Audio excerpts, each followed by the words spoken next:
Le sujet de ce soir est celui de la place des lois sociales dans le judaïsme. Vous savez que les lois sociales du judaïsme ont été révolutionnaires et avant-gardistes à l'époque où elles ont été promulguées, puisqu'elles condamnaient l'exploitation des masses laborieuses, dont l'esclavage, dont le peuple hébreu avait été victime en Égypte, et qu'elles recommandent la protection des faibles tels l'étranger, la veuve, l'orphelin et l'indigent, bien avant que Karl Marx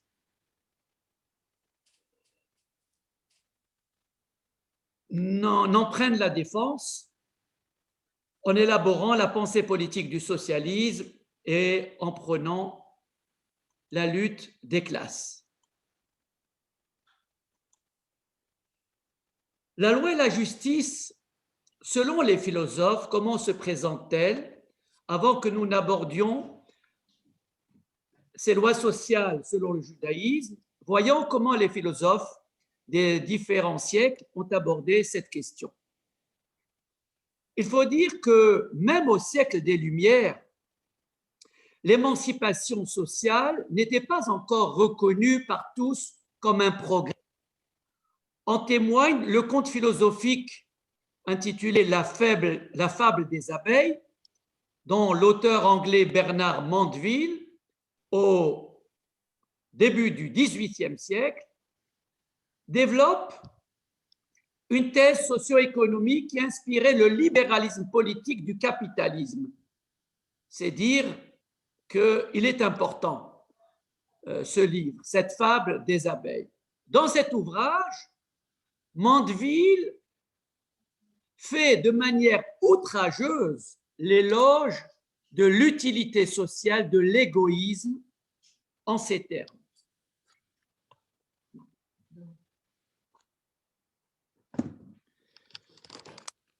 Et il dit, je le cite, « Soyez aussi avides, égoïstes, dépensiers pour votre propre plaisir que vous pourrez l'être, car ainsi, vous ferez le mieux que vous puissiez faire pour la prospérité de votre nation et le bonheur de vos concitoyens. » D'ailleurs, le sous-titre de la fable des abeilles, c'est « Les vices privés font la vertu publique ». Et il n'y a rien de plus que l'éloge de la société de consommation qui est la nôtre, qui stimule à son tour le taux de croissance économique, c'est-à-dire du PIB, dont tous nos gouvernants s'en font le souci. Quant à l'histoire de Juliette ou les prospérités du vice qu'a écrit le marquis de Sade au XVIIIe siècle, donc quelques décennies après Mandeville, lui, le marquis de Sade, considère l'égoïsme comme une loi suprême de la nature et il préconise que les relations sociales s'inspirent de la nature qui ne connaît ni pitié ni amour du prochain. Et voilà ce qu'il écrit. Les forts pourvoiront à leur vie sans nécessité d'assistance. Les faibles seuls en auront peut-être besoin, mais ces faibles nous sont asservis par la main de la nature. Elle nous les donne, elle nous les sacrifie. Leur état nous le prouve. Donc, le plus fort pourra, tant qu'il voudra, se servir du faible. Donc, c'est ce qu'il écrit dans ce livre qui s'intitule L'histoire de Juliette ou les prospérités du vice. Le pas a été franchi allègrement et sans scrupule au XXe siècle par un homme d'État qui a procédé à un massacre de masse au nom de cette thèse. Et voici ce qu'il avait déclaré, je le cite. « Le droit est une invention humaine. La nature ne connaît ni le notaire ni le géomètre arpenteur. Dieu ne connaît que la force. Les richesses naturelles par la vertu d'une loi immanente, appartiennent à celui qui les conquiert. Ceci est conforme aux lois de la nature. La loi de sélection justifie cette lutte incessante en vue de permettre aux meilleurs de survivre. Vous avez reconnu ici le tortionnaire et le bourreau du XXe siècle. La référence à Darwin, quand il parle de sélection naturelle, est rajoutée à ce qu'a écrit Sade, sans plus. Ainsi, le droit est condamné au profit de la nature et du Dieu de cet homme qui est celui de la force brutale tel qu'il a appliqué et qu'il s'en est illustré. Et les Grecs qu'en ont-ils dit avant les modernes? La loi ne pouvait plus compter sur la garantie des dieux. C'est donc la raison humaine qui va s'y substituer avantageusement, même si elle produit une loi toute relative et versatile, c'est-à-dire changeante en fonction des gouvernants et en fonction des modes. Pour Socrate, la loi est une convention nécessaire pour le bien de la cité. Donc, elle est nécessaire. Il aurait pu utiliser d'ailleurs ce slogan comme devise. Si chacun fait ses règles, tout se dérègle. Il se soumet lui-même, enfin, c'était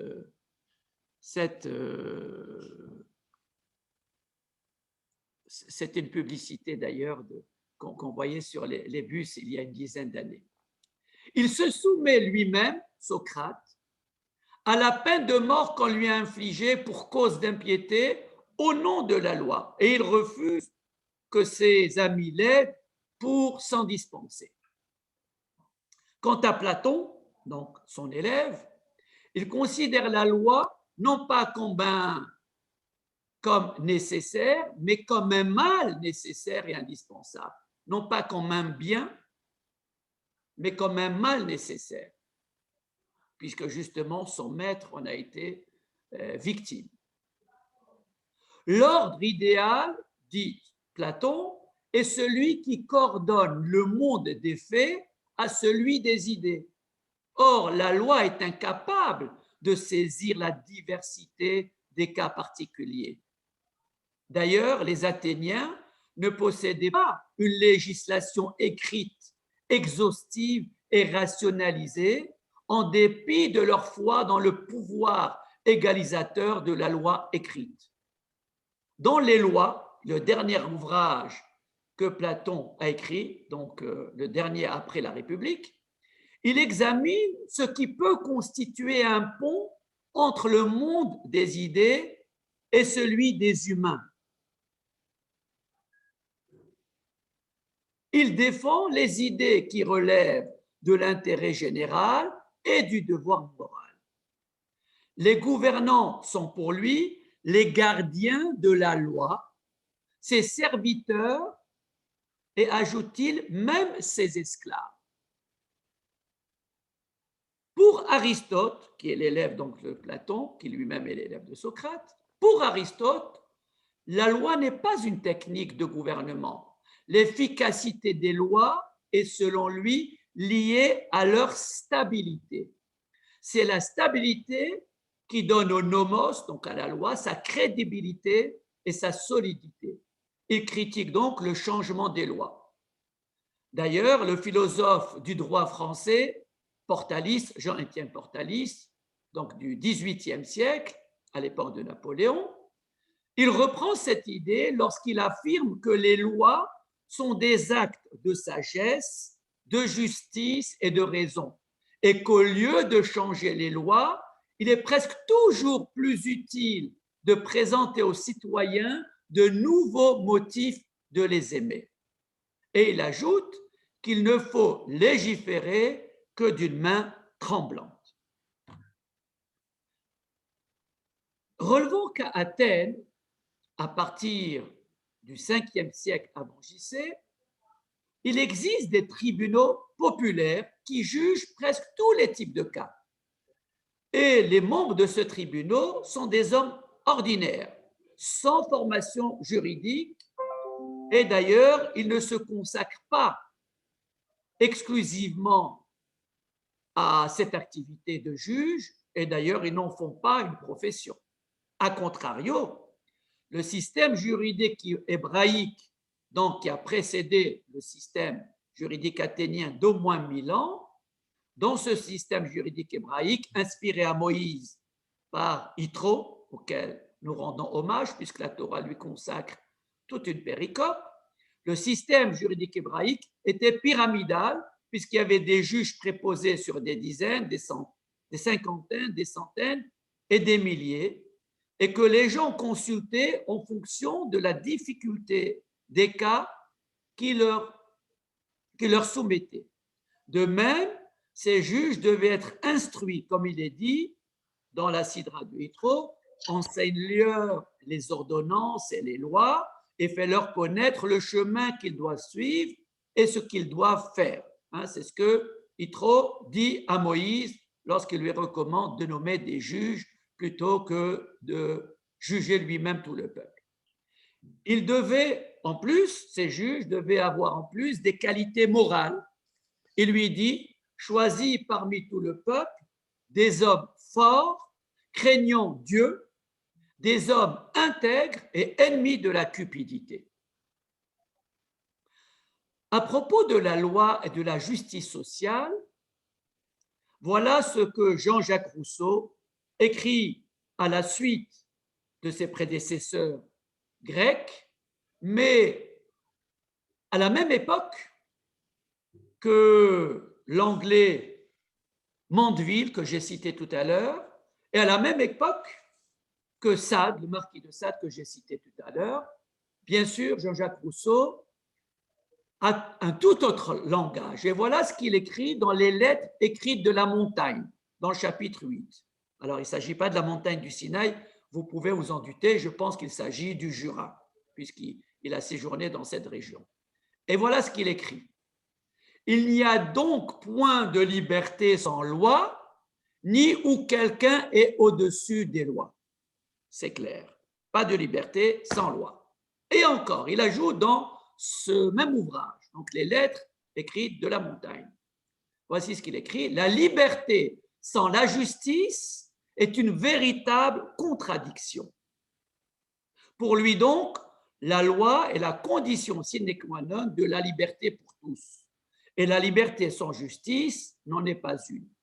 Voilà donc établie une relation solidaire entre liberté et justice. Peut-être est-ce là déjà les deux éléments de la devise républicaine, liberté et égalité, puisque la justice suppose l'égalité. Même si l'égalité est un terme utopique, puisqu'elle n'existe pas. On peut parler d'équité et jamais d'égalité. Dans le contrat social, donc, l'œuvre majeure qu'il a écrite en 1762, après donc les lettres écrites de la montagne, voici que Rousseau prouve que ni la force, ni la famille, ni Dieu ne peuvent servir de fondement à la légitimité de la puissance publique. Il dit que seule une convention, un accord librement consenti peuvent constituer ce fondement. Donc la légitimité de la puissance publique, c'est-à-dire la souveraineté des juges et des présidents ou des monarques qui sont censés garantir les lois de la Constitution. D'où le contrat social. Donc, le contrat social, ce n'est rien d'autre qu'une convention, un accord librement consenti entre les membres d'un peuple. Et il écrit dans son contrat social, la force est une puissance physique. Je ne vois point quelle moralité peut résulter de ces effets. C'est pourquoi il la récuse. Le modèle familial, dit-il, ne peut servir d'exemple, puisque le pouvoir du père cesse dès que l'enfant devient majeur. Le pouvoir divin, dire comme saint Paul que toute puissance vient de Dieu, n'est guère recevable non plus. Parce que, dit-il, les maladies viennent aussi de Dieu. Et on appelle le médecin pour nous en débarrasser. De même, le brigand a aussi une force. De qui la tient-il si ce n'est pas de Dieu? Car, et je le cite encore, car enfin le pistolet qu'il tient est aussi une puissance. Rousseau établit donc ensuite qu'il faut deux actes pour qu'une société politique puisse exister.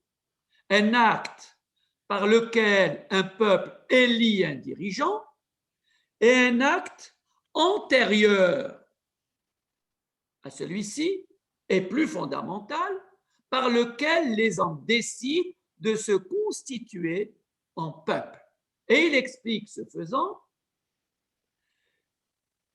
que le contrat social répond à un besoin vital qui est d'ordre technique.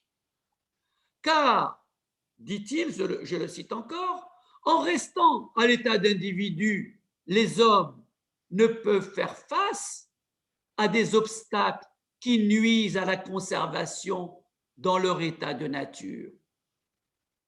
Et donc, afin de préserver la liberté de chaque membre de leur association, il convient de trouver une forme d'association qui défende et protège de toute la force commune la personne et les biens de chaque associé, et par laquelle chacun s'opposant à tous n'obéisse pourtant qu'à lui-même et reste aussi libre qu'auparavant.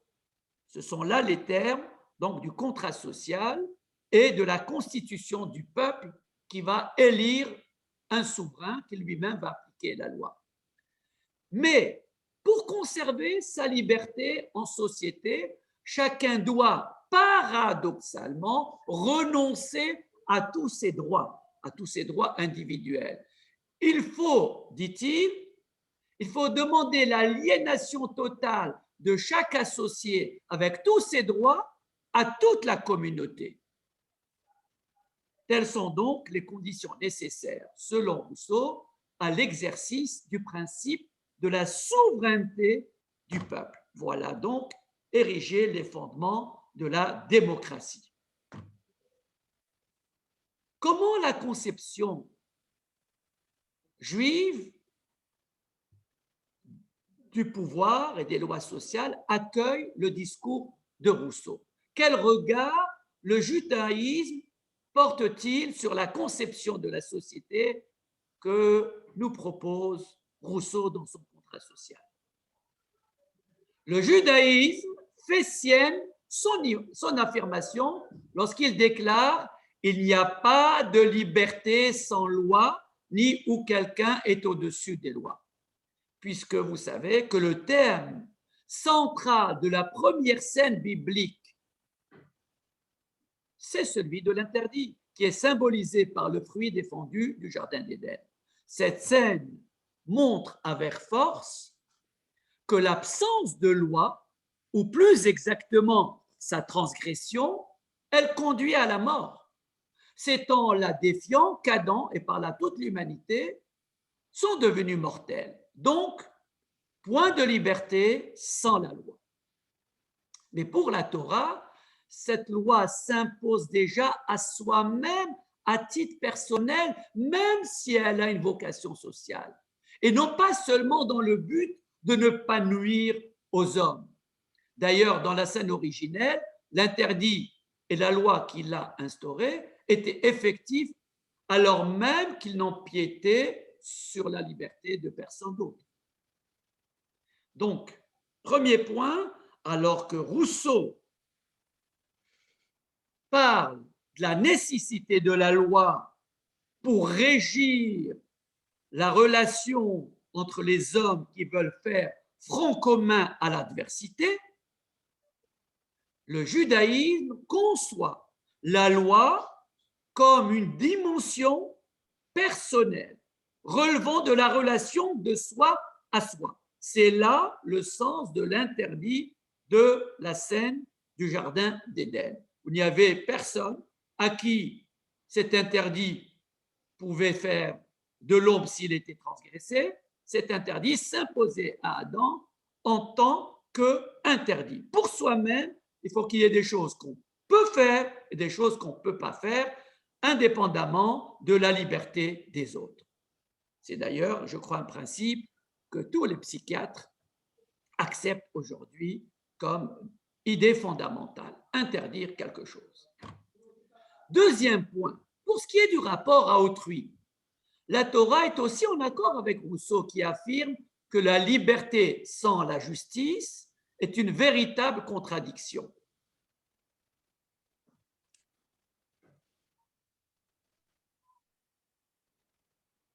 Mais Rousseau omet totalement la dimension de la fraternité, laquelle, pour la Torah, fait partie intégrante de la notion de justice, puisque le même terme signifie justice et bienveillance.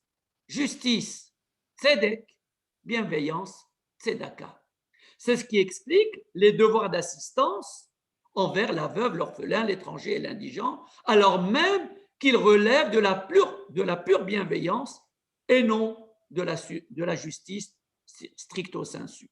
Donc là, deuxième point de divergence, pour le judaïsme, effectivement, la justice et la liberté vont de pair, comme chez Rousseau, mais dans la notion de justice, il n'y a pas que la notion d'équité, de réciprocité, mais il y a aussi la notion de bienveillance qui est intégrée. Pourtant, Rousseau n'ignore pas cette notion, puisqu'il déclare, et je le cite là, « Je sais qu'il y a une espèce de contrat, et même le plus saint de tous, entre le bienfaiteur et l'obligé. C'est une sorte de société qu'ils forment l'un avec l'autre, donc le bienfaiteur et l'obligé, plus étroite que celle qui unit les hommes en général. Et si l'obligé s'engage tacitement à la reconnaissance, le bienfaiteur s'engage de même à conserver à l'autre, tant qu'il ne se rendra pas indigne, la même bonne volonté qu'il vient de lui témoigner et à lui en renouveler les actes toutes les fois qu'il le pourra et qu'il en sera requis. Ce ne sont pas là des conditions expresses, mais ce sont des effets naturels de la relation qui vient de s'établir entre eux. Donc vous voyez que Rousseau considère la relation entre le bienfaiteur et ce qu'il appelle l'obligé, celui qui est dans le besoin. Il considère cette relation comme la relation la plus sainte. Il utilise le mot sainte, sainteté. Mais Rousseau n'intègre pas cette donnée à la structure même de la vie sociale qu'il cantonne à faire valoir seulement en tant que résistance à l'adversité et à la pacification des relations interhumaines. Pour le judaïsme, la moralité, c'est-à-dire aussi bien la bonté que la justice sociale, sont à la base de la vie sociale. C'est ainsi que la Torah demande à intervenir alors même que nous lisons en effet dans la Sidra de Mishpatim, dans le chapitre 23 de l'Exode, si tu rencontres le bœuf de ton ennemi ou son âne égaré, tu le lui ramèneras. Si tu vois l'âne de ton ennemi succombant sous sa charge et que tu hésites à le décharger, tu l'aideras à le décharger. Et le Talmud de surenchérir en exposant le cas de deux ânes succombant sous leur charge, celui d'un ami et celui d'un ennemi. Et le Talmud demande de donner priorité à celui de l'ennemi, car ce faisant, il apprend à maîtriser son mauvais penchant. Donc, vous voyez que vis-à-vis de l'ennemi, il n'y a pas de réciprocité. C'est la bienveillance qui nous commande d'agir. Et lorsqu'il y a concurrence entre l'ami et l'ennemi, c'est l'ennemi à qui on donne priorité. Pourquoi? Parce que précisément, il nous apprend à nous éduquer. Donc, vous voyez que dans la relation sociale, il y a de la moralité qui est instillée et cette moralité prime sur la relation sociale. En tout cas, c'est elle qui la commande. Rousseau, troisième point, il fonde le rapport à autrui sur le contrat social en déclarant que seule une convention, un accord librement consenti peuvent constituer ce fondement. C'est donc l'intérêt commun, la réciprocité et le donnant-donnant qui commandent la relation à autrui. Pour la Torah, si le principe de l'adhésion libre, éclairée et de rigueur dans la relation à autrui, comme pour toute chose d'ailleurs, la justice sociale ne relève pas, selon la Torah, d'un modus vivendi entre deux égoïsmes, mais d'un devoir moral qui incombe à soi-même et que nous nommons le souci pour l'autre. Ce souci pour l'autre qui est doublé d'un devoir religieux envers Dieu, comme nous le démontrerons tout à l'heure en évaluant un cas d'espèce. Quatrième point. Rousseau envisage de conférer à Dieu la légitimité de la puissance publique, c'est-à-dire de le considérer comme seul souverain dépositaire de la loi, en invoquant sa toute-puissance. Mais il en récuse l'idée, puisque, écrit-il, ce Dieu envoie aussi les maladies aux hommes et il donne de la force aux brigands pour attaquer ses victimes. En somme, la puissance de Dieu ne peut être reconnue comme une référence morale puisqu'elle n'est pas toujours bienfaisante. Et parlant du brigand, Rousseau oublie que Dieu tient à la liberté des hommes plus qu'à toute autre chose. Le mal qu'ils commettent est donc à mettre à leur seul actif. Quant aux maladies, on peut relever que beaucoup d'entre elles incombent aux hommes qui se nourrissent mal et qui ne prennent pas soin d'eux-mêmes. Et pour ce qui est des autres maladies, cette question relève de la théodicée et non celle de la toute-puissance de Dieu, qui, elle, est incontestable si toutefois nous reconnaissons sa présence au monde. Mais la véritable question qu'il convient de poser, si toutefois c'est la référence à la toute-puissance divine qui lui confère sa légitimité, ce sur quoi on peut discuter, c'est la toute-puissance qui se dégage, non pas de sa force, mais de sa loi qu'il nous faut considérer. C'est la toute-puissance de sa loi qu'il nous faut considérer, puisque c'est là l'objet du contrat social, puisque c'est d'elle qu'il s'agit. C'est elle qu'il s'agit de reconnaître pour connaître les droits et les devoirs de chacun. Seulement alors, la question de la reconnaissance de la légitimité de la souveraineté divine se pose. Or, le fondateur du christianisme, puisque Rousseau cite saint Paul pour parler de la toute-puissance de Dieu, le fondateur du christianisme, c'est-à-dire saint Paul, il a substitué à la loi de la Torah la grâce et la foi. Et celle-ci, bien sûr, elle s'avère inopérante pour ce qui relève de la gestion politique d'un peuple, malgré tout le bien qu'en dit Chateaubriand dans Le génie du christianisme.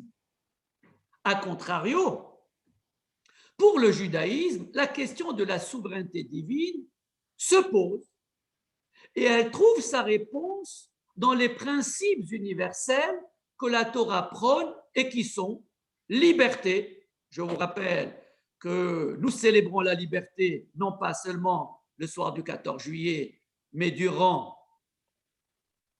les 8 jours de Pessah, c'est dire que nous tenons à la liberté, la bienveillance, tout à l'heure j'en ai parlé en disant qu'elle fait partie de la notion même de justice divine, et de la justice stricto sensu. Donc, liberté, bienveillance et justice, ce sont les trois valeurs principielles que le judaïsme recommande. Ces principes font penser dans leur énoncé à la devise républicaine, liberté, égalité, fraternité, mais ils sont distincts dans leur esprit et dans leur modalité d'application, mais nous y reviendrons en évaluant un cas d'espèce. Quant au dernier point. Reste un peu dessous, tu la veux? Non. Quant à la constitution d'un peuple, question préalable selon Rousseau à la recherche de son souverain, il lui trouve une seule et unique raison qui relève selon lui de la nécessité de faire front à l'adversité et qui peut être résumée par cette devise « l'union fait la force ». D'ailleurs, c'est dans l'Iliade que Homère en parle visiblement le premier. Hein, l'union fait la force, devise républicaine de la Belgique d'ailleurs. Pour le peuple hébreu, ce fut le contraire. Le souverain a précédé la constitution du peuple, car les Hébreux ne se sont constitués en peuple que parce que le souverain qui les avait libérés de l'esclavage égyptien leur a proposé une loi qui avait pour but de les affranchir de leurs archaïsmes et des mœurs délétères apprises à leurs dépens en Égypte. Cette loi représentait pour eux à la fois un projet existentiel et le motif même de leur constitution en peuple. En effet, elle revêt une dimension supplémentaire, cette loi, lorsqu'elle est vécue à l'échelle d'une collectivité.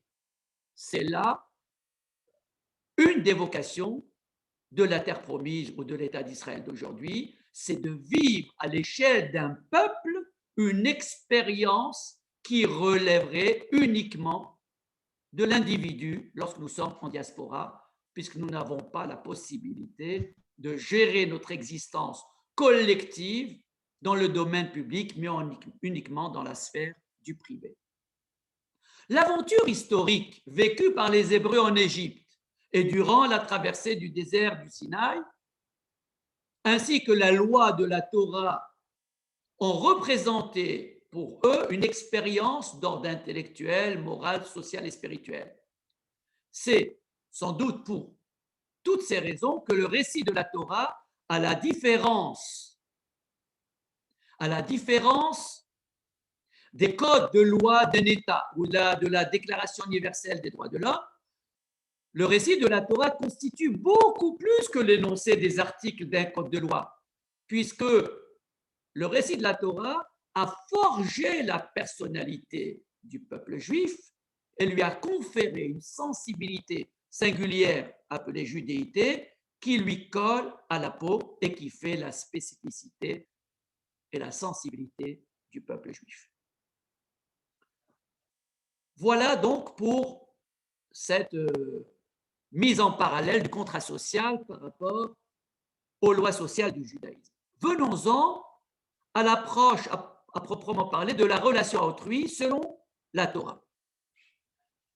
La présence au sein des tables de la loi de 5 paroles consacrées à la relation de l'homme à autrui, à côté des 5 autres enjoignant le respect de Dieu, témoigne de l'importance accordée aux lois sociales dans le judaïsme. De même, l'orientation de la tête des 2 chérubins qui surmontaient l'arche sainte et dont le regard fixait à la fois l'arche contenant l'étape de la loi qui renvoyait donc à l'autorité divine et en même temps le regard de son alter ego. Donc cette double orientation du regard des chérubins illustre bien cette double attention requise du juif et vis-à-vis de la loi, de l'autorité divine qu'il a donnée et de son alter ego à la fois. Des principes éthiques similaires à ceux énoncés dans le Décalogue ont été, en raison de leur nécessité sociale, et seulement en raison de leur nécessité sociale, ils ont été érigés en loi par les hommes dans les divers codes d'inspiration humaniste et laïque. Mais la promulgation de ces lois au sein de la Torah vise à leur conférer un double caractère, social et religieux à la fois. C'est pourquoi nous sommes tenus de respecter ces lois sociales avec la même attention que celles requises pour honorer Dieu. D'ailleurs, si Hillel s'autorise à résumer toute la Torah sur le principe, sur le précepte de tu aimeras ton prochain comme toi-même, lorsqu'un prosélyte lui demande de lui apprendre la Torah sur un pied, si donc Hillel s'autorise à résumer toute la Torah en le fondant sur ce seul principe, alors qu'il y a beaucoup de lois qui ont trait à la relation entre l'homme et Dieu, c'est parce qu'il perçoit dans chaque loi sociale tout à la fois un aspect social et un caractère religieux. Et cela fait écho, bien sûr, à l'idée que l'homme Adam a été créé à l'image de Dieu. Et donc notre rapport à autrui, ce n'est pas simplement le rapport à la personne qu'il est, physiquement et mentalement, mais c'est aussi symboliquement la personne qu'il représente, qui est une œuvre divine à la semblance de Dieu. En pratique, les préceptes relatifs aux lois sociales sont présents ça et là à travers tout le texte biblique, même si le plus grand nombre d'entre eux se trouvent consignés dans la péricope de Mishpatim. Là, dans cette sidra, le rapport à autrui est envisagé aussi bien dans le registre de la vie civile que dans ceux de la vie familiale, professionnelle et de la sphère privée.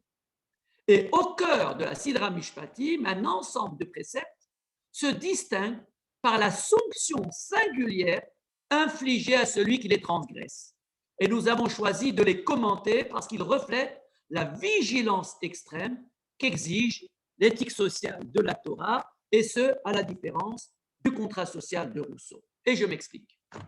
Je vous cite d'abord les deux versets qui vont nous occuper pour illustrer notre propos. Il se trouve dans le chapitre 22, versets 20 à 23 de l'Exode. Le texte dit « Tu n'offenseras pas l'étranger et tu ne l'opprimeras pas, car vous étiez étrangers en pays d'Égypte. » Voilà donc l'histoire, notre histoire, au service de notre loi. C'est dire que le récit historique et le corpus législatif sont intimement liés. Si vous voulez comprendre l'œuvre d'un auteur, apprenez à connaître sa biographie. Vous aurez alors les éléments pour comprendre ce qui l'a mu à écrire, ce qu'il a pu écrire dans ses œuvres. Donc la Torah nous dit, tu n'offenseras pas l'étranger et tu ne l'opprimeras pas, car vous étiez étrangers en pays d'Égypte. Premier verset. Deuxième verset, toute veuve et tout orphelin, vous ne les maltraiterez pas. Si tu venais à le maltraiter, car s'il se plaint à moi, j'écouterai sa plainte. Ma colère s'enflammera alors, je vous tuerai par l'épée, vos femmes seront veuves et vos enfants orphelins. Tout ça pourquoi? Parce que nous avons maltraité une veuve ou un orphelin. Dans le Guide des égarés, Maïmonide déclare que seul l'interdit de l'idolâtrie suscite la colère divine. Et plusieurs auteurs contestent cette affirmation en faisant remarquer qu'il en est fait mention pour d'autres fautes dans diverses occurrences bibliques, et notamment à l'encontre de Moïse, Aaron et Israël. Cependant, dans ces contextes, seuls certains individus sont visés par cette colère, et non le peuple, ce qui n'est pas le cas pour la faute de l'idolâtrie. Malbim justifie la colère divine à l'encontre de celui qui maltraite la veuve et l'orphelin par la gravité que la Torah souhaite conférer à cet acte. Parce que cet acte est comparable à l'idolâtrie de par sa gravité, c'est pourquoi il est question de colère divine à l'égard du tortionnaire de la veuve et de l'orphelin, comme dans le contexte de l'idolâtrie. C'est pourquoi nous sommes avertis de ce que peut représenter aux yeux de Dieu la maltraitance des personnes en situation de précarité. Le statut de veuve ou d'orphelin suffit à lui seul à créer à leur égard l'obligation d'une protection particulière. Car même riches et apaisés, ils doivent être préservés. Et ceci est corroboré par le verset qui inclut toute veuve, c'est-à-dire n'importe quel acte d'irrespect ou de négligence vis-à-vis de la veuve, et quel que soit son statut économique, social, elle est concernée par ce verset. La gravité donc de cette maltraitance inflige à son auteur une sanction extrême selon la fin du verset qui condamne sa femme au veuvage et ses enfants à l'orphelinat. Or, cette tautologie qui prévoit sa mort par l'épée d'une part et le veuvage et l'orphelinat de sa famille fait dire au Midrash qu'il s'agit là d'une seconde sanction. Sa femme, dit le Midrash, sera définitivement veuve et ses enfants seront à jamais privés des biens de l'héritage à la suite de la disparition de l'époux ou du père parce qu'on n'aura pas la preuve de la mort. C'est ce qu'on appelle pour une femme aguna, ne sachant pas que son mari est décédé parce qu'on n'a pas retrouvé son corps, elle reste toujours liée à lui. Et pour l'enfant, ne sachant pas si son père est encore vivant mais seulement disparu ou bien s'il est mort, il ne peut pas profiter de son héritage. Et donc, celui qui se conduit mal avec la veuve et l'orphelin, non seulement il sera l'objet de la colère divine, qu'il mourra par l'épée, mais sa femme et ses enfants seront également frappés par un orphelinat et un veuvage plus radicaux. Voilà donc sanctionner le coupable et sa famille, alors que sa famille n'a commis aucune faute. C'est un fait unique dans la Torah. En effet, dans le domaine pénal, la sanction est toujours personnelle. Comme dit la Torah, les parents ne mourront pas pour leurs enfants, ni les enfants pour leurs parents, chacun périra par sa faute. Donc la sanction des membres de la famille doit se justifier ici, sans doute par leur complicité silencieuse, s'ils ont eu connaissance de la maltraitance par leur père ou par leur mari, sans réagir. À moins de supposer que cette sanction n'a été évoquée que pour révéler en amont la gravité de l'acte de maltraitance commis à l'encontre des personnes fragiles, puisque la sanction est toujours proportionnelle au délit. Le principe de Mida Keneged Mida, qui suppose une proportion équivalente et rétorsion similaire, est effectivement la règle. Le Ibn Ezra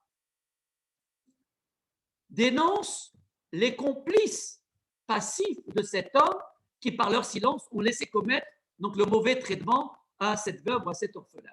Et il fait remarquer que le verset stigmatise au singulier l'auteur du mauvais traitement. Et alors qu'on a parlé au pluriel au départ, le verset continue « si tu venais à le maltraiter », signifie qu'il décline ça au singulier, alors qu'il dit « je vous tuerai au pluriel ». D'ailleurs, le Talmud déclare que le silence passif des hommes est assimilé à de la complicité. Il était son opinion par le sort tragique que l'histoire a réservé au chef spirituel de la Judée qui était resté silencieux devant les forfaits du peuple d'Israël à l'époque de la destruction du premier temple. Ceci est peut-être remarqué dans le traité Shabbat 55a. Donc, l'implication personnelle de Dieu dans cette affaire, qui dit « je me mettrai en colère, je vous tuerai par l'épée », et la disproportion apparente de la sanction au regard de l'acte, révèle que le rapport à autrui va au-delà du cadre du contrat social qui, lui, est fondé sur le principe de la réciprocité et de la proportionnalité. Ici, Dieu lui-même s'en trouve atteint et mêlé à cette situation. Il en fait son affaire, sa propre affaire. C'est pour cela que sa colère s'enflamme. En commentant ce verset, Rashi fait remarquer que cette phrase est elliptique. Lorsque le verset dit « si tu venais à le maltraiter », elle se poursuit en fait par des points de suspension qui laissent augurer le pire pour l'auteur de cette maltraitance. Et la fin du verset dit « car s'il se plaint à moi »,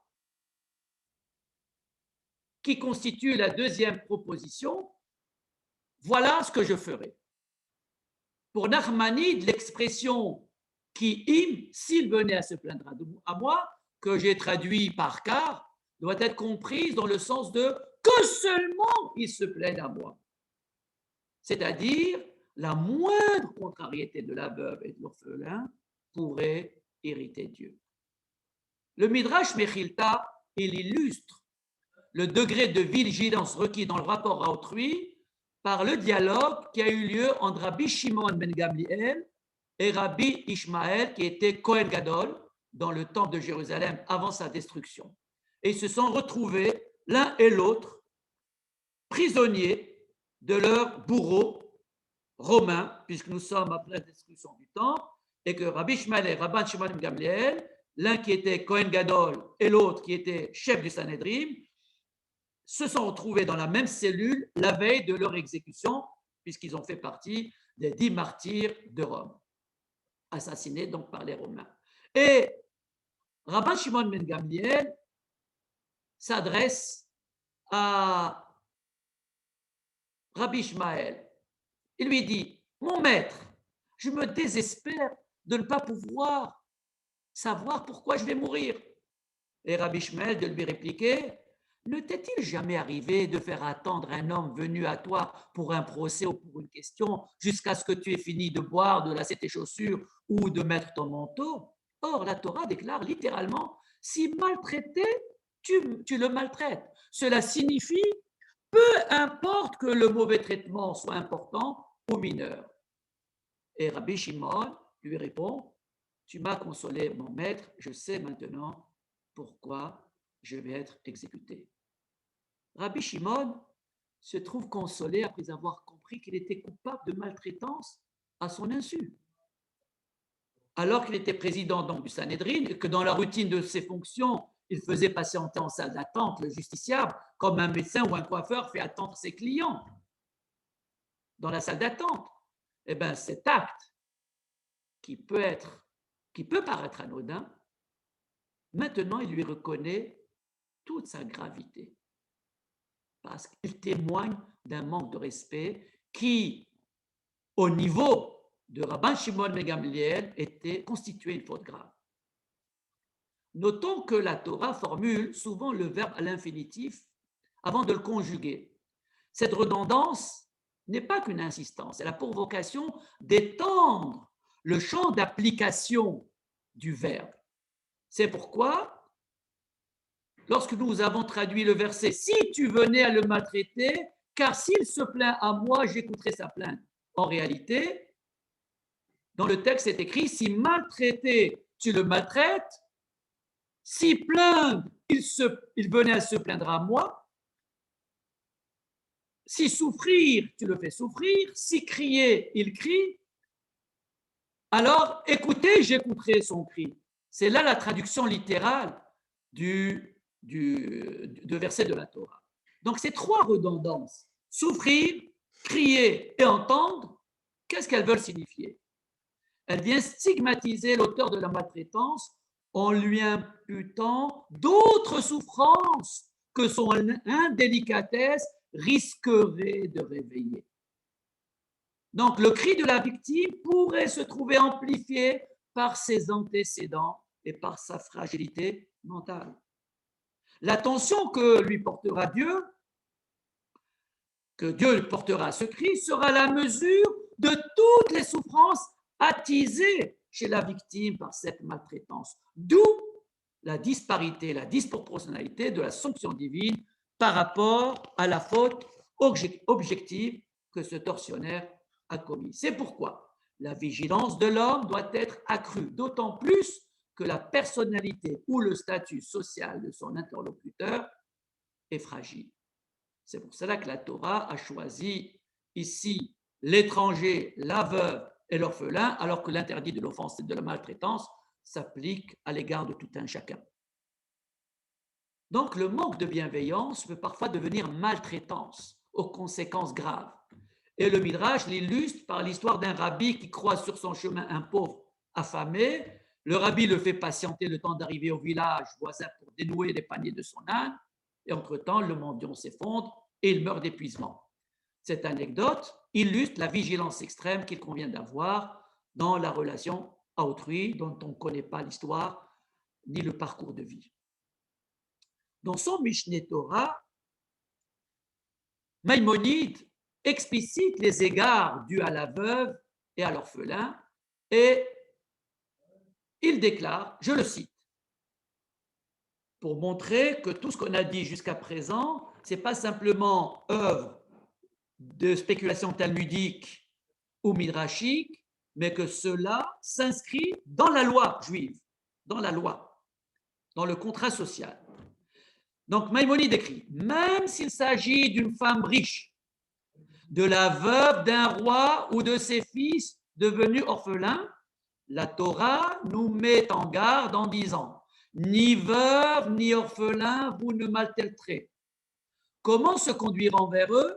On ne doit leur parler qu'avec douceur et déférence. Il convient de ne pas leur donner des travaux épuisants, d'éviter les paroles brutales, de prendre soin de leurs intérêts plus que des nôtres. Tout homme qui les blesse, les irrite, les afflige ou les tyrannise ou perd leur argent enfreint une défense de la Torah. Bien qu'il n'encourt pas de châtiment corporel, telle la flagellation, le malcoute, sa punition est indiquée de façon explicite dans la Torah. Ma colère s'enflammera à son encontre et je vous ferai périr. Voilà ce que dit Maïmonide dans le Mishneh Torah et Deot et dans Sefer HaMitzvot. C'est la mitzvah 256. Mitzvah, le Taaseh, 256 sur le nombre de 365 qui existent. Et de manière positive cette fois-ci, la Torah insiste sur la bienveillance nécessaire à l'égard de la veuve et de l'orphelin au moment de joie durant lesquels l'homme a tendance à oublier les laissés pour compte de la société. C'est ainsi qu'il est rappelé durant les 3 fêtes de pèlerinage, Pessah, Shavuot et Sukkot, qu'il faut réjouir et ton serviteur, ta servante, l'étranger, l'orphelin, la veuve qui se trouve dans tes villes. Chapitre 16 du Deutéronome. Et voici comment Maïmonide codifie cet impératif. Donc, de manière positive. Tout à l'heure, Maïmonide a codifié l'aspect négatif de la maltraitance. Donc, maintenant, il va codifier l'aspect positif de la bienveillance que nous devons accorder à ces déshérités. Alors, je le cite. Donc, c'est ce qu'il écrit dans son Mishneh Torah. Il est prescrit de faire participer au repas l'étranger, l'orphelin, la veuve, ainsi que les autres déshérités. Celui qui ferme la porte de sa cour ne mange qu'avec sa femme et ses enfants, sans inviter au repas les pauvres et les malheureux. Ce n'est pas là la joie du commandement requis par la Torah, mais la joie de son ventre. Sur ces gens-là, il est dit, leurs sacrifices sont comme des repas de deuil à mes yeux. Tous ceux qui en consomment se rendent impurs car ce pain est pour leur propre appétit. Une telle joie est une honte, comme il est dit, je répandrai des excréments sur vos visages, les excréments de vos sacrifices de fête. C'est là un verset de Malachi au chapitre 2. Le prophète Isaïe s'insurge, quant à lui, contre l'homme religieux qui prétend satisfaire son devoir vis-à-vis de Dieu en apportant des sacrifices au temple, sans se soucier de la justice sociale et de la bienveillance. Il clame à ceux qui veulent bien l'écouter, et je le cite, « Pourquoi tant de sacrifices, dit l'Éternel? Je suis saturé de vos holocaustes, de vos béliers et de la graisse de vos animaux bedonnés. Le sang des taureaux, des agneaux et des moutons, je n'en veux pas. » Premier chapitre d'Isaïe. Et il ajoute, lavez-vous, purifiez-vous, débarrassez-vous de vos mauvais comportements, sollicitez la justice, redressez les spoliations, rendez justice à l'orphelin et défendez la cause de la veuve. Donc vous voyez que c'est là la notion de justice et de bienveillance qui prime sur le culte dans le temple de Jérusalem. A contrario,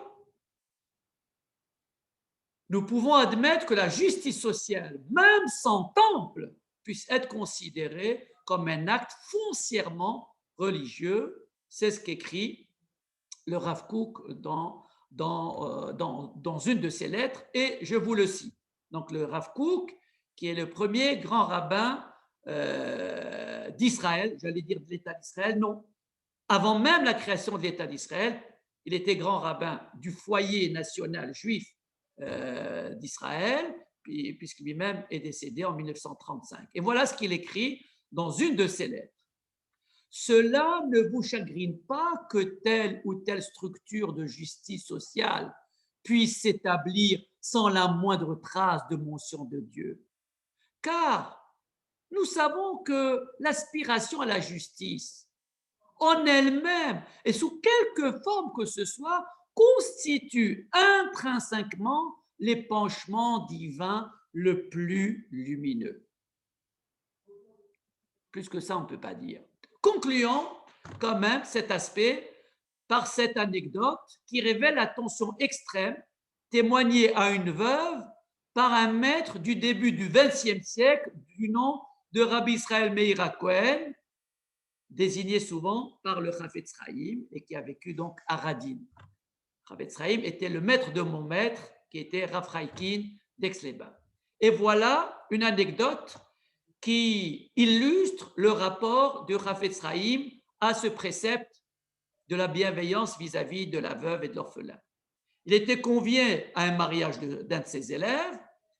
Il se rend pour l'honorer, pour dire les bénédictions nuptiales, mais avant le dîner offert donc à l'occasion de ce mariage, il entre dans la cuisine, puis il en ressort après une brève visite.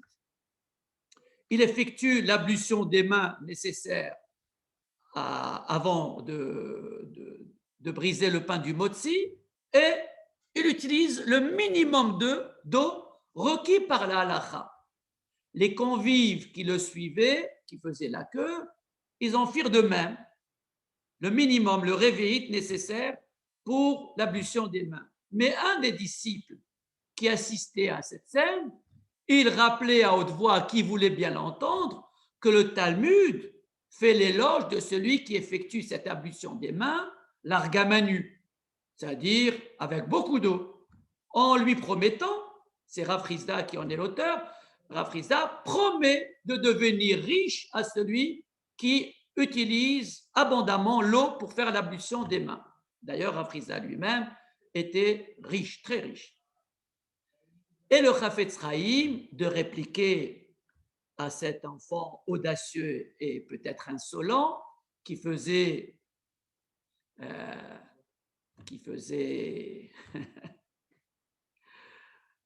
la loi visiblement à son maître.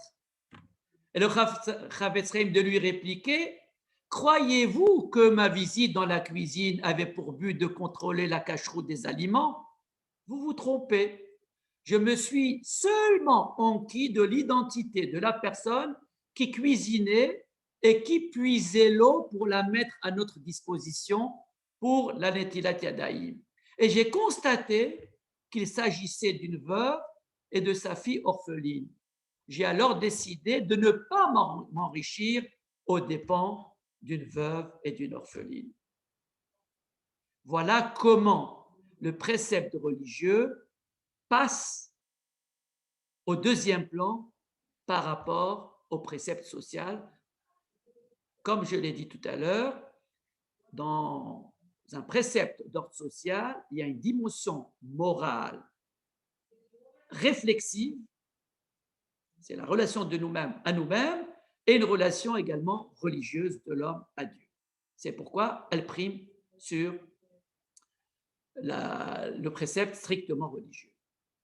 Nous avons parlé du statut de la veuve et de l'orphelin, mais nous n'avons pas parlé de l'étranger. Or, dans cette sidra, il y a tout un verset qui parle de l'étranger. Et dans un autre chapitre de cette sidra, encore un verset qui parle de l'étranger. Et encore dans d'autres péricopes, d'autres versets qui sont consacrés à l'étranger. Donc, je ne citerai que ceux de la sidra de Mishpatim. Verset 20 du chapitre 22, il dit: tu n'offenseras pas l'étranger et tu n'opprimeras pas, car vous étiez étrangers en pays d'Égypte. Dans le chapitre 23, verset 9, tu n'opprimeras pas l'étranger et vous connaissez l'âme de l'étranger, car vous étiez étrangers en pays d'Égypte.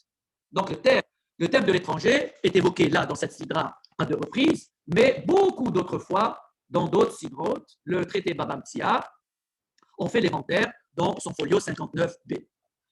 La Mechilta précise le sens des mots. Tu n'offenseras pas l'étranger par des paroles, ajoute-t-elle. Tu ne le mettras pas sous pression par des actes. Autrement dit, que ce soit par des actes ou par des paroles, l'étranger doit être préservé.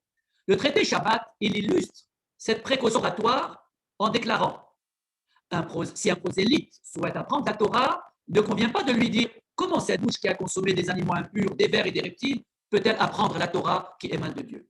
Voilà une précaution oratoire qui vise à ne pas blesser l'étranger qui veut se rapprocher du judaïsme. En fait, le terme guerre, puisque l'étranger est désigné par guerre en hébreu, le terme guerre il renvoie certes aux convertis, nous venons de parler ici du guerre tzedek, mais aussi du simple résident non juif qui habite en Israël, ce qu'on appelle le guerre toshav, et qui est astreint aux 7 lois noachides, comme toute l'humanité. Ou encore, le guerre, c'est aussi toute personne qui est étrangère au pays ou à la culture dominante. Parce que guerre est de la même famille que gargir, la graine, qui a été coupée de sa branche. Le motif avancé par la Torah pour justifier la protection de l'étranger est historique, car vous étiez étranger en pays d'Égypte. Le Maharal de Prague se demande si ce motif n'est pas de nature à produire l'effet inverse du fait que l'homme, souvent, reproduit sur d'autres personnes le mal dont il a été lui-même victime. On connaît bien ça en psychologie. Cette question peut trouver sa résolution dans le tout premier précepte de Mishpatim. La Torah déclare « Lorsque tu acquerras un serviteur hébreu, il travaillera durant 6 années et il sortira libre la 7e. » La primauté chronologique donnée à cette loi. Pourquoi la Torah, lorsqu'elle énonce les Mishpatim, elle commence par le statut du serviteur hébreu? Cette primauté chronologique, qui a été donc donnée à cette loi, se justifie par le passé d'esclaves des Hébreux. La Torah aurait dû tout simplement interdire aux Hébreux la pratique de l'esclavage et a fortiori l'asservissement d'un Hébreu, sans coreligionnaire. Pourquoi? Parce que le maître, on a déjà été victime en Égypte, donc il sait quelle est la souffrance, la détresse d'un subordonné. Pourquoi donc la Torah accepte le principe du serviteur hébreu qui est lié par un contrat de 6 ans à un maître? Son accord de principe pour une telle acquisition ne vise en fait qu'à encadrer cette pratique et à l'humaniser à un point tel que le Talmud déclare « Celui qui a acquis un esclave se retrouve sous la tutelle d'un maître. Kana evet, kana rabo. » C'est ainsi, et le Talmud illustre cette proposition en disant que le maître qui dispose d'un seul oreiller doit donner priorité à ce serviteur hébreu. Donc, sachant que l'homme ne peut s'empêcher de posséder un esclave, et plus précisément ici, un serviteur contractuel de 6 ans, pour ne pas parler d'esclave, parce que le mot Eved a un sens très large en hébreu, on parle de la Havdout comme étant l'esclavage, mais on parle aussi de la Avoda comme étant le culte dans le temple de Jérusalem. Donc, vous voyez que le verbe Avod peut décliner sous la forme la plus méprisable, celle de l'esclave, celui qui est en bas de la pyramide humaine, et sous la forme la plus noble, celle du serviteur de Dieu. Donc, quand on parle de Eved Ivri, il s'agit d'un serviteur hébreu lié contractuellement pour 6 ans à un maître. Donc, sachant que l'homme ne peut s'empêcher de posséder un serviteur, un esclave, la Torah en accepte le principe, mais elle amende des modalités contractuelles. C'est pour ça qu'en pratique, cet esclave n'est rien d'autre qu'un salarié avec un contrat à durée déterminée, limité à 6 années au maximum. C'est parce que la Torah sait que l'hébreu est tenté plus que quiconque à reproduire le schéma subi dans son histoire en Égypte. C'est pour ça qu'elle le met en garde en lui rappelant son passé d'esclave. Elle le met en garde en lui rappelant ça. Narmanide met l'accent sur l'autre motif avancé par la Torah. Car vous connaissez l'âme de l'étranger. C'est-à-dire qu'en plus du secours apporté à ceux qui sont en situation précaire en les vengeant, et je parle ici de la veuve et de l'orphelin, la Torah souhaite une identification des Juifs à la condition de l'étranger du fait de leur passé en Égypte. Donc, identifie-toi à celui qui est en détresse. Alors, tu pourras te conduire envers lui correctement. Donc, le peuple juif est invité à mettre à profit son passé historique d'esclave pour aider les laissés pour compte de la société. Plus que tout autre peuple, il doit être sensible à la détresse d'autrui, du fait qu'il a connu l'esclavage, l'exil, la déportation, la colonisation et l'humiliation durant des siècles en pays étrangers, dans les pays d'accueil où il a été durant la diaspora. Le peuple juif a subi un sort peu enviable pour des prétextes religieux, le peuple maudit, le peuple déchu, le peuple déicide, pour des motifs politiques, le complot juif, pour des motifs économiques, l'usurier, le riche. Mais sa pérennité fait Elle fait de lui l'incarnation du persécuté, mais en même temps de l'élu. Celui qui a su tirer parti de ce parcours particulièrement tortueux et dévastateur, et il a fait preuve de résilience. Ce n'est pas par hasard que c'est Boris Cyrulnik, un juif, qui a mis à l'honneur cette notion de résilience. Le peuple juif l'a vécu avant même d'en parler en termes d'idées. Le cas de l'indigent. Nous avons parlé de la veuve d'orphelin, de l'étranger, mais l'indigent aussi. Voici ce que la Torah dit dans le chapitre toujours 22, mais cette fois-ci, versets 24 et 26. Si tu prêtes de l'argent à mon peuple, au pauvre qui est avec toi, tu ne seras point à son égard comme un créancier, tu exigeras pas de lui des intérêts. Si tu prends en gage le vêtement de ton prochain, tu le lui rendras avant le coucher du soleil, car c'est sa seule couverture, c'est le vêtement dont il s'enveloppe le corps. Dans quoi coucherait-il? S'il crie à moi, donc je vous en rends attentif sur la fin de ce verset, s'il crie à moi, je l'entendrai, car je suis miséricordieux. Rabbeinu Bechaye, donc commentateur médiéval de la Torah, il prend acte de la gravité conférée par la Torah à la détresse provoquée chez la veuve, l'orphelin, l'étranger, et ici l'indigent, puisque Dieu prête une attention particulière à leur plainte. Mais, à contrario, dit Rabbeinu Bechaye, celui qui leur porte assistance avec bienveillance, il mérite une récompense en proportionnalité bien plus grande que le châtiment qu'il applique aux maltraitants, puisque Dieu sanctionne avec retenue, mais récompense larga manu. Cette récompense consiste en particulier à accorder à ceux qui accordent la bienveillance à ces gens, à leur accorder une longue vie, puisque le châtiment consiste dans le raccourcissement de la vie. J'évoque donc je vous tuerai par l'épée, donc qui est adressé au tortionnaire de l'avant orphelin. Ici, c'est l'allongement de la vie. D'où le fameux enseignement des proverbes Tzedaka tatzil mimavet. La tzedaka, la bienveillance, la justice sociale, puisque tzedaka relève de la même étymologie que tzedek, je l'ai dit tout à l'heure. La tzedaka préserve de la mort. Chapitre 10 des Proverbes. Ou encore, chapitre 12, sur le chemin de la tzedaka se trouve la vie. Et sur la route qu'elle trace, il n'y a point de mort.